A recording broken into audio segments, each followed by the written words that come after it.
Jaya Radha Madhava Kunja Bihari.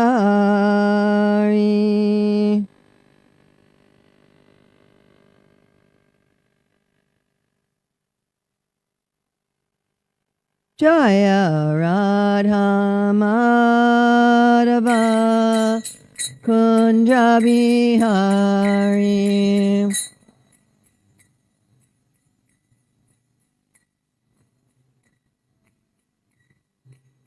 Gopi Jana Vallabha Girivaradari.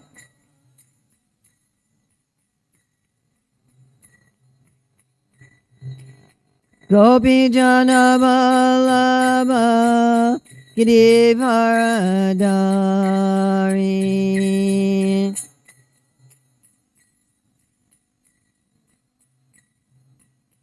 Yasodanandana Braja Janaranjana. Yasodanandana Braja Janaranjana. Yamuna Tiravanachari. Yamuna Tiravanachari. Jaya Radha Madhava Kunja Bihari.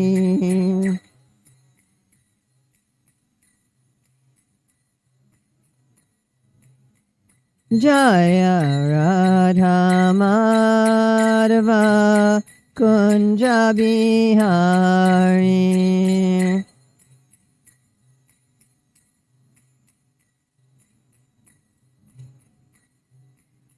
Gopi Jana Vallabha Girivaradari.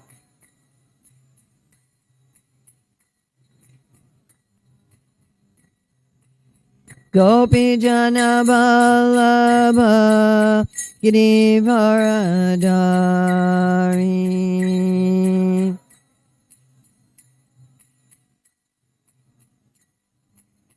Yasodanandana Braja Janaranjana. Yasodanandana Braja Janaranjana. Yamuna Tiravanachari.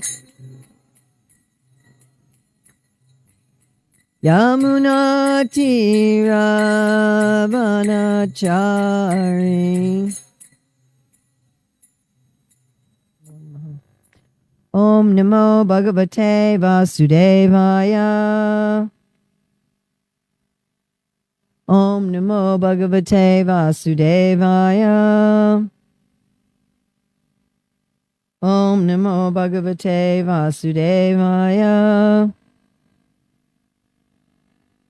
So it's March 20th, 2023, Hillsborough, North Carolina.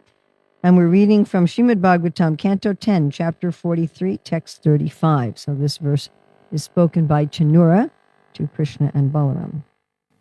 Tasmad Ragna Priyam Yuyam Vayam Cha Karavamahe Bhutani Na Prasidanti Sarva Bhuta Mayon Ripa. Tasmat. Therefore, Ragnaha, the kings, Priyam, pleasure, Yuyam, you too, Vayam, we, Cha, also, Karavamahe, let us do, Bhutani, all living beings, Naha, with us, Prasidanti, will be satisfied.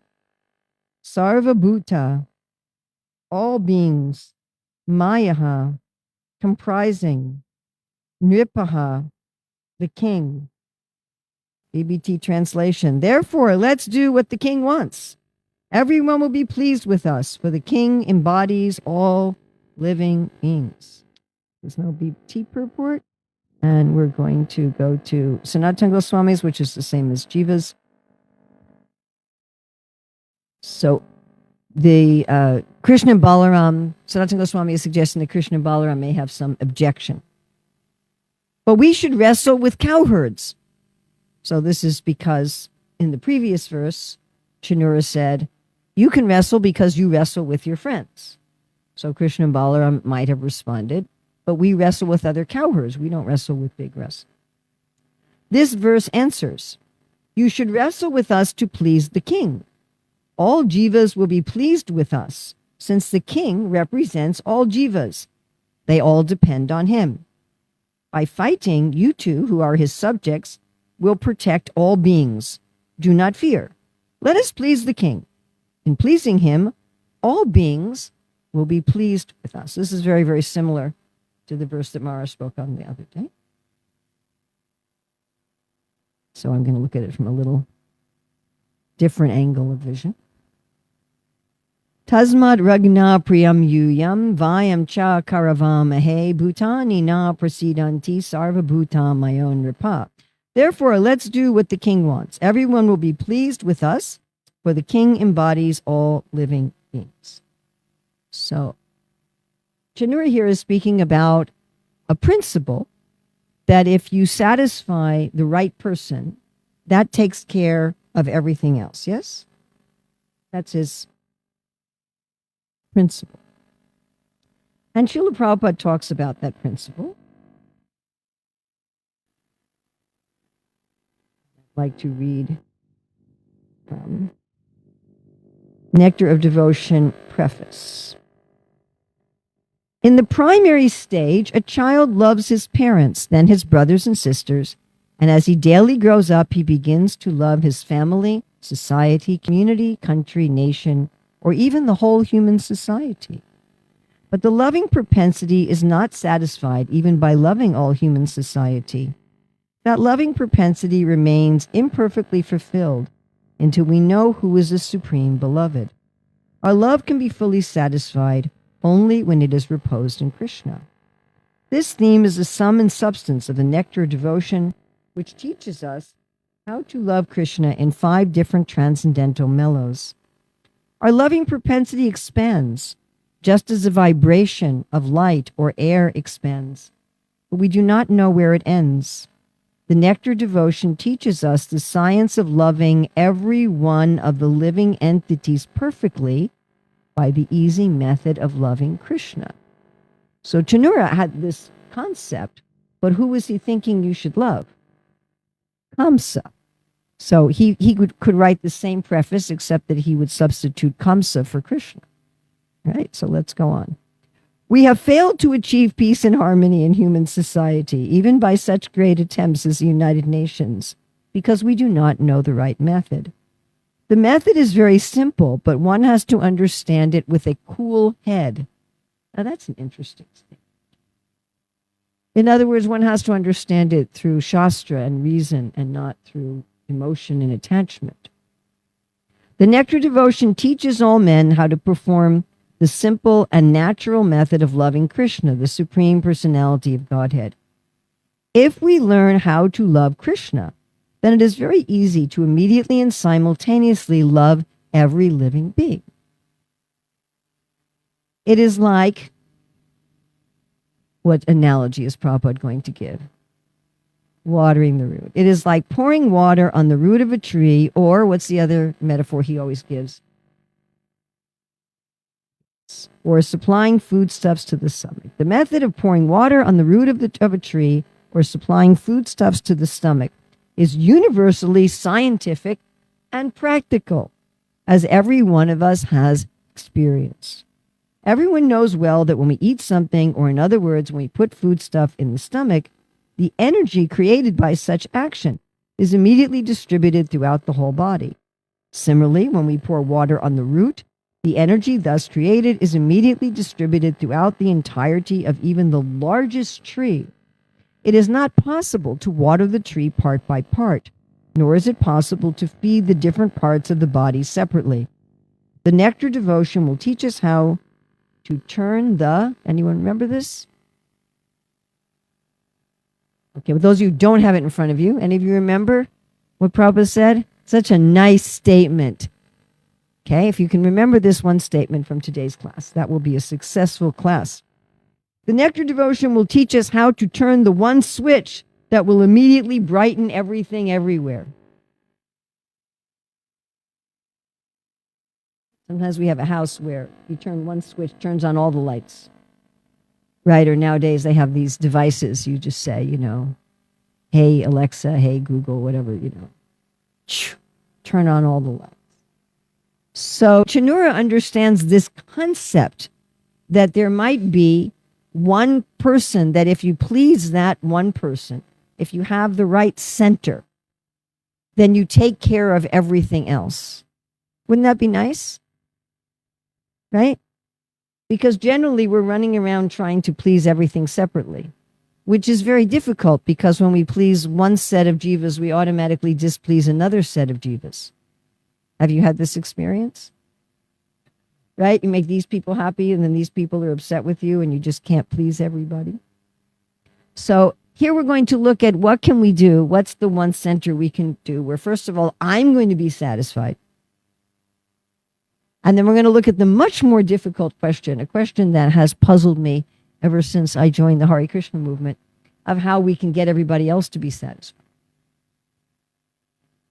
Because although Chanura is saying this, and although Prabhupada is saying this applies to Krishna, it seems to me that it doesn't, I don't know, my sensory perception of this doesn't seem to coincide with this statement. So we're going to look at how this can be true. All right, so first of all, what could our center be? So many, many years ago, my godbrother Sridhar Maharaj, the late Sridhar Maharaj, encouraged me to read some of Kavi's book. And I read 2 chapters of it, never read the whole book. But I read the section on missions, having a personal mission statement, and I read the section on what is the center of your life. So Kavi talks about different centers a person can have. And he gives 10 of them. He says your center might be your family, your spouse, yourself, which generally means the body, money, work, possessions, pleasure, friends, enemies, your church, or what he calls principles, which I would assume is something like what we would call dharma. And he suggests that everybody have principles as their center. Now, Chanura is giving another one here. He's giving government to be your center. It's interesting the Kavi doesn't have that. Or perhaps some sort of ideology. So government, it could be the government itself, like a person has Biden as their center. I don't think a lot of people do that, but we had a lot of people who had Donald Trump as their center. That was quite interesting phenomena. And many times people will take an ideology as their center, isn't it? We're going to, communism or democracy or something like that. Environmentalism as their center. And many years ago, when I was discussing this with my son Keshava, when I was first reading this, he said to me, Mata, do you really have God as your center or do you have church as your center? And I was like, whoa. And I realized that I was actually church-centered instead of Krishna-centered. It was quite a shock. But I've seen people with all these different centers, haven't you? I mean, I know some people who are enemy-centered. They always have to have an enemy. Yeah? People like that? And once they, defeat one enemy, then they have to find another enemy. And they're thinking, if I could just defeat this one enemy, then everything else would be taken care of. Everything else would be solved. So we tend to have this concept, again, that Chanura has, that there must be one switch. There's got to be one switch I can turn that lights up everything. If I'm just devoted to my family, and I remember also my son Keshava talking to me about the fact that a lot of modern media focuses on that. If you're just devoted to your family, then you will be happy. Or if you're just devoted to money. Yes? So a lot of people are preached to, if you just work to get enough money, or my career, my work. If I just do good work. Or if I just try to satisfy my senses, just try to have fun. Do what feels good. If you just do what feels good, which they often, cover as follow your heart, which often just means, be an animal. Just do whatever feels good. Then you'll be completely satisfied. Or you just serve your church. Or you're just devoted to your spouse. Just a good husband. You're just a good wife. Or just do what feels good for yourself. Be true to yourself. Be true to your own person. That's become very popular nowadays. Don't care what anybody else thinks. Just take then you'll be satisfied. So have we tried these? Have all of us tried some of these? I have. Or your possessions. I mean, there are some people who are just totally devoted to their possession. Does it work? Do we become satisfied? Does everybody else become satisfied? Does it happen? We don't achieve full satisfaction, and most other people aren't fully satisfied. I mean, even let's say your spouse. I give this example so many times, your husband's favorite dish is lasagna. So you make lasagna and he says, thank you for making lasagna. And the next day you make it again. And he says, why are you making it 2 days in a row? This is, even if you try to satisfy one other person perfectly, it doesn't work. And what makes your spouse happy at 10 a.m. may make them annoyed at 11 a.m. Do you have this experience? Over so many endless lifetimes. And we keep thinking, well, maybe if I was just devoted to we change our center. Maybe if I change it from spouse to family, or maybe if I change it from money to career, or maybe if I change it from government to family. People sacrifice for their government all the time, yes? They literally give their right arm for their government. Literally, they go off to war and they lose their right arm. They give their arm and their leg, their mind in battle for their country. And lifetime after lifetime after lifetime after lifetime, we're doing this. So Chanur is stuck in this, and he's like, you just got to give it all to the king. And then often, whatever our center is, we try to convince other people about it too. Have you noticed this? You have to have the same enemy that I have.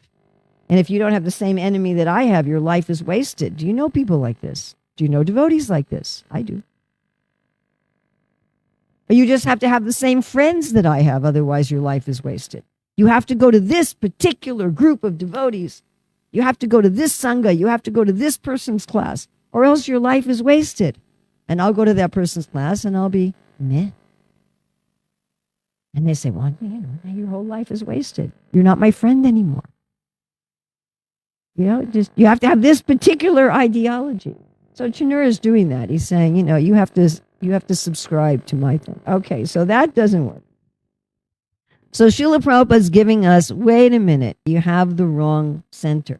And sometimes people try to switch within that center. Okay, ideology is my center. I'm going to pick a different ideology. I'm going to keep spouse as my center, but I'm going to get a new spouse. I'm going to have career as my center. I'm going to get a new career. Right? So they switch the nature of the center, or they switch from one center to another. But it doesn't work, and we're frustrated, and we keep thinking we're going to manipulate within that. So Prabhupada's saying we should have Krishna as the center. Now, why, if I have Krishna as the center, will I be satisfied? That's our first question. Why will I be happy? And then we're going to look at the far more difficult question that Chanura brings up today. Why will everybody else be happy? Because that's been my real bugaboo. I don't see that anybody else is happy. Actually, when my husband got initiated by Srila Prabhupada, Prabhupada called him Prachitos. He says that means he who satisfies everyone. Tosam. Of course, he's Prachitos Das. that Krishna satisfies everyone. That if I satisfy Krishna, everyone will be satisfied. All right, so why will I be satisfied if I make Krishna as the center? Why will that satisfy me? So for me, the philosophical answer for this is given at the end of the Brahma Vimohana Lila. So there, Maharaj Pariksit asked the question, why were all these people more attached to Krishna, who was appearing as their child, than they were to their own children? That's unusual.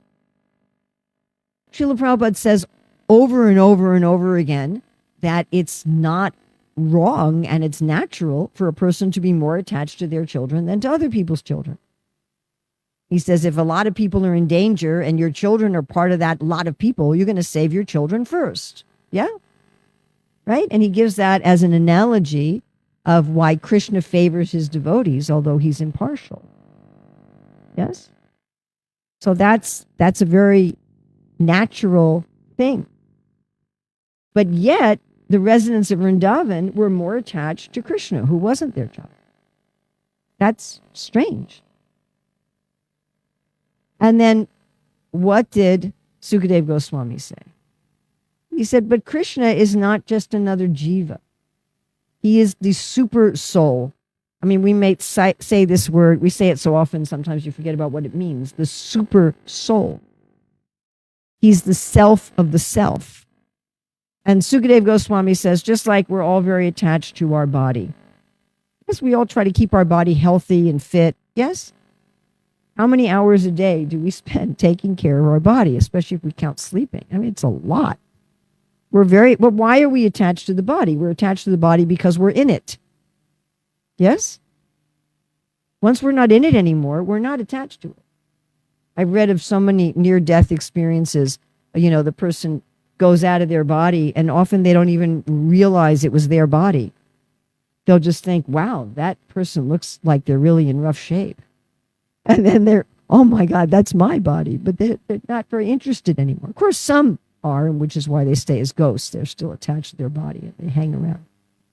But generally, we're only attached to the body because we're in it. So what we're really attached to is ourself. We're more attached to ourselves than we are to our family and our society. And we're ultimately most attached to ourself. But Krishna is the self of the self. So we're actually most attached to Krishna. And just like these allegories, these analogies, that if I put food in my stomach, my hands are healthy. Yeah? Right? If I want to make my hands healthy, I mean, I do have to put lotion on my hands when it's really dry out. But I also have to make sure that I eat right, isn't it? Yes? So we all know if I serve Krishna, I will be happy. And we experience this in the Hare Krishna movement, don't we? That when I serve Krishna, I'm happy? Don't we all experience this? That if we decorate the deity, we forget how we're personally dressed? Yeah, you just forget. You're so absorbed in dressing the deity and decorating the deity that you don't remember how you're dressed, what you're wearing, how you're decorated. You're so absorbed in cooking for the deities, you don't care if you eat. Have we all had this kind of experience? Right? You're working for a festival, you're cooking for the deities, you're serving the prasadam, and then you realize, oh, I haven't eaten. Because you were just so satisfied to serve Krishna. Have we all had this experience? Yes? And that we're much more satisfied serving Krishna than trying to serve all these others. That this is what's actually satisfying. It's our center. We have this philosophy of Achincha Beta Beta Tattva. We are also one with Krishna. We are part of Krishna. I was just hearing this class yesterday, the day before, which is an incredible class since I'm doing this work on Varna Dharma. And Prabhupada was talking about the different Varnas. And the Brahmins, Kshatriyas, Vaishyas, Shudras are the different parts of the universal form.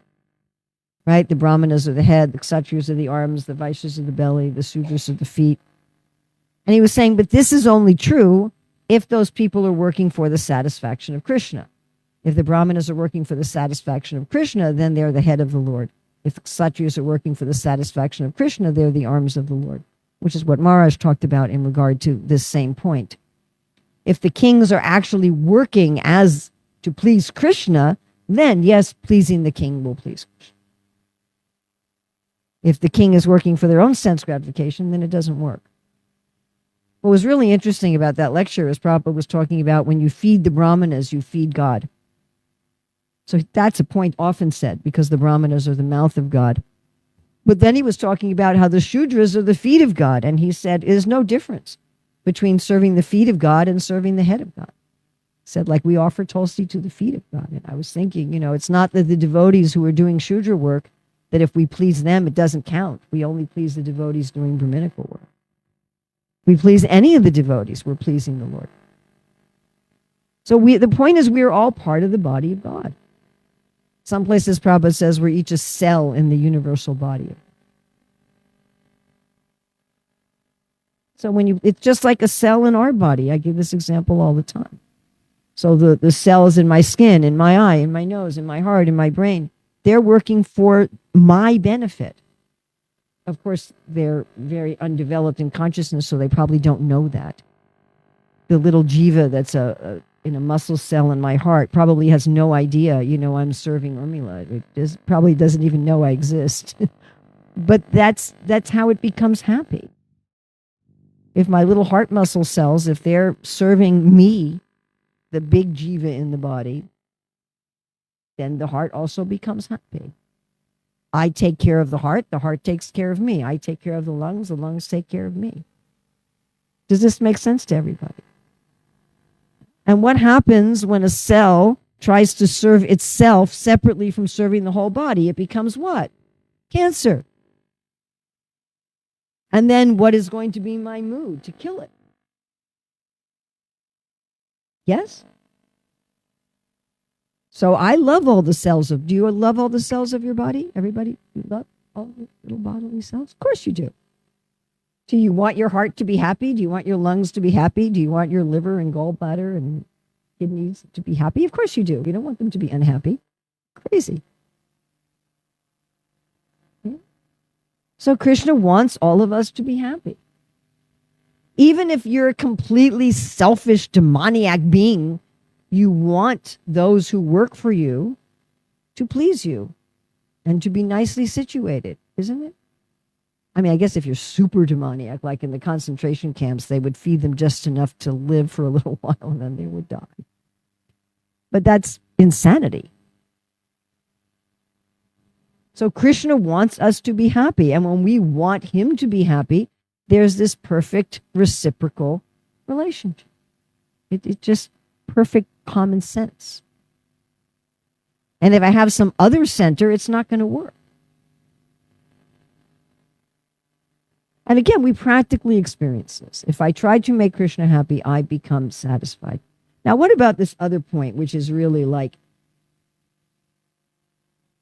we should say one more thing about that. I was thinking with the invocation of Ishopanishad, Om Purnam Ada Purnamidam Purnat Purnadudachite Purnasya Purnam Adaya Purnam Eva Visishite. That even if you take the unlimited from the unlimited, you still have the unlimited. Like when I'm trying to serve all these other centers, they're all limited. My spouse is limited. My family is limited. The king is limited, or the president, the ideologies, the church, they're all limited. It's like trying to light my home with a phone battery. It doesn't work. It doesn't have the capacity. Another jiva cannot satisfy me.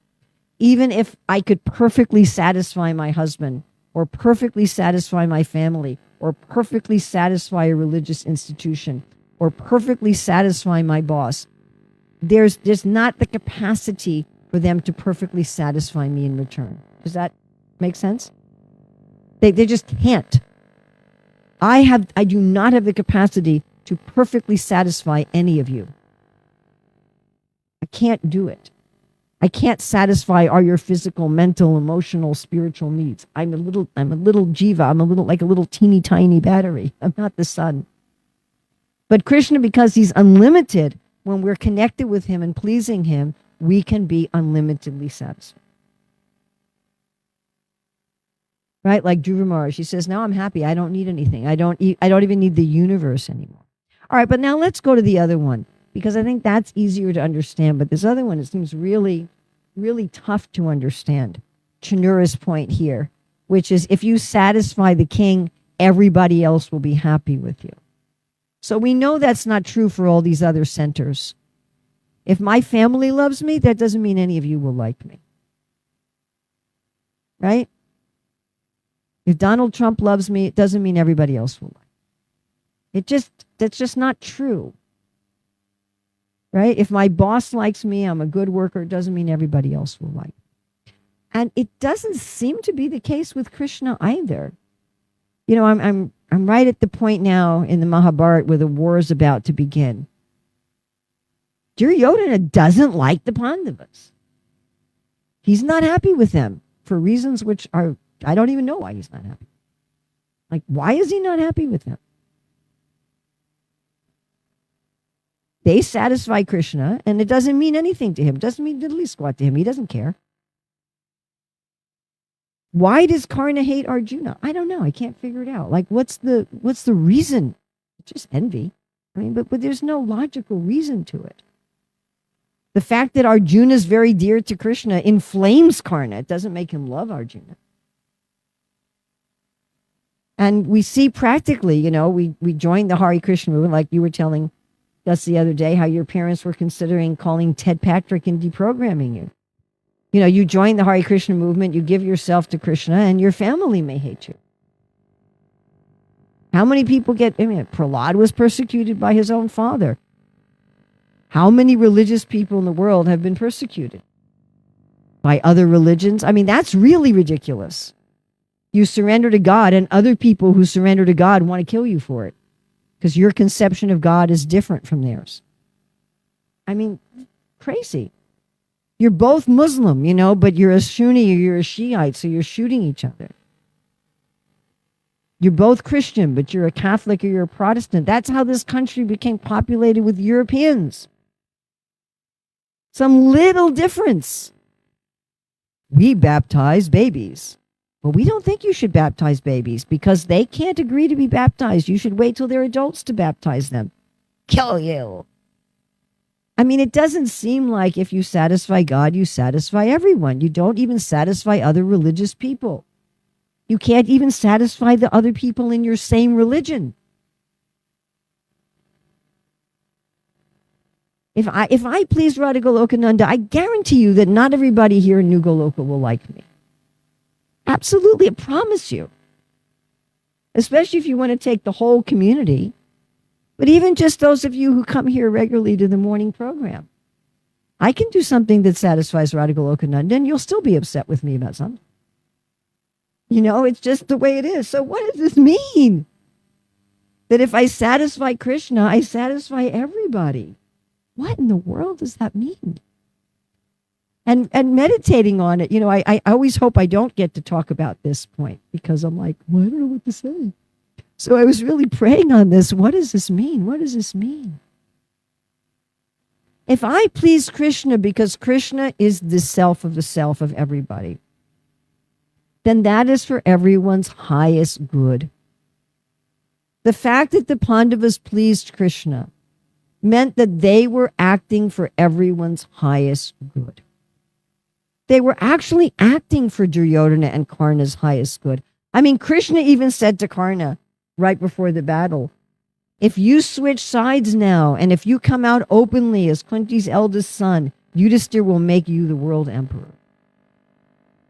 It will be for your highest good. So when we please Krishna, we are acting in a way that is actually for everyone's highest good. Some people may not take it. They may not accept it. They may not be open to it. So externally, they may actually try to kill us, like Duryodhana and Karna were trying to kill the Pandavas. That may happen. But actually, we're acting for everyone's highest good. People don't know what their highest good is. As it says in Bhagavad Gita, the demons are envious of themselves. They hate that they're servants of God. Like cancer cells, they hate that they have to serve the body. No, I'm going to serve myself. So if you take nice care of your body and you have cancer in it, the cancer doesn't appreciate it. Yes, but that is for the highest good. So others may or may not appreciate it, but make Krishna happy. Of course, then we come to the big question that I'm sure a lot of you are saying, all right, but I'm thinking I'm acting to make Krishna happy, and they're thinking they're acting to make Krishna happy. So why don't we all agree about this? Yes, is that the question a lot of you have in your mind as the next logic? So even in the spiritual world, there's differences of opinion as to how to make Krishna happy. I hate to break this to all of you. And Prabhupada says that there's no utopia anywhere. There's no, like I remember going to the World's Fair or the World Expo when I was a kid, and there was this Disney exhibit of all these dolls dressed in different costumes. It's a small world after all. It's not, the spiritual world is not just like that. I mean, how boring would that be, where everybody's just holding hands and going, we all love Krishna and we're in agreement about everything all the time. I mean, there is a place like that. It's called the Brahmajyoti. So if you really want to go to a place where there's no differences of opinion, that's an option. But even in the spirit, it is an option. It's a real option. You can go there. It's one of the destinations your travel agent can arrange for you. But in the spiritual world, it's not like that. Where each as persons, we have, Prabhupada says, the hallmark of personality is differences of opinion. And some of those differences of opinion are how to satisfy the Lord. And the Lord, being infinite, is satisfied in an infinite number of ways. Now, there are certain things that don't satisfy him. Certain things that are outside that purview. But within that, Prabhupada says Krishna consciousness is not narrow or stereotyped. Therefore, as I remember seeing at one Christian education convention, everyone who loves God should love everyone who loves God. Everyone who loves God should love everyone who loves God. If I'm not doing that, then I don't know my real self-interest. Then I'm the problem, not that you're the problem. I'm the problem. If I don't love everyone who loves God, even if they love God in a different way, as long as it's within that purview of Guru Sadhu Shastra. Now, that doesn't mean that I'm going to live in the same room as everyone.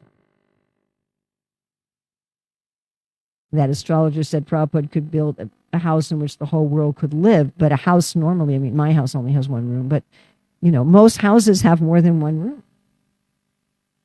Yeah? And Krishna's different associates who have different opinions, they have different groups. Sometimes they're all together, but often they're not, because their views are contradictory. So even though some people may be Democrats and some people may be Republicans and some people may be libertarians or whatever, you can still have unity in wanting to care for the country. So this ability, there's this nice quote right inside the utility room there about appreciating other people's service. So as long as it's within the scope of Guru, Shastra, and Sadhu, if we're going to have an international society, then we need to appreciate other people's service, and we need to appreciate other people's point of view, and come to a point where we can cooperate with respect. And that way, when Krishna is the center, yes, everyone can be satisfied. According to my watch, I have 1 minute. Yes, Mark.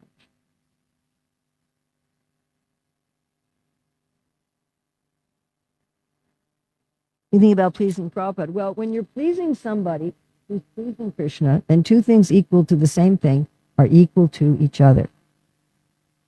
So when you're pleasing Guru, whenever you're trying to please anyone who's devoted to Krishna, in that connection, not separately. Like if you worship Lord Shiva as an independent god, that's no good. If you worship Lord Shiva as a Vaishnava, then both Lord Shiva and Krishna are pleased and the same thing operates. Is that all right?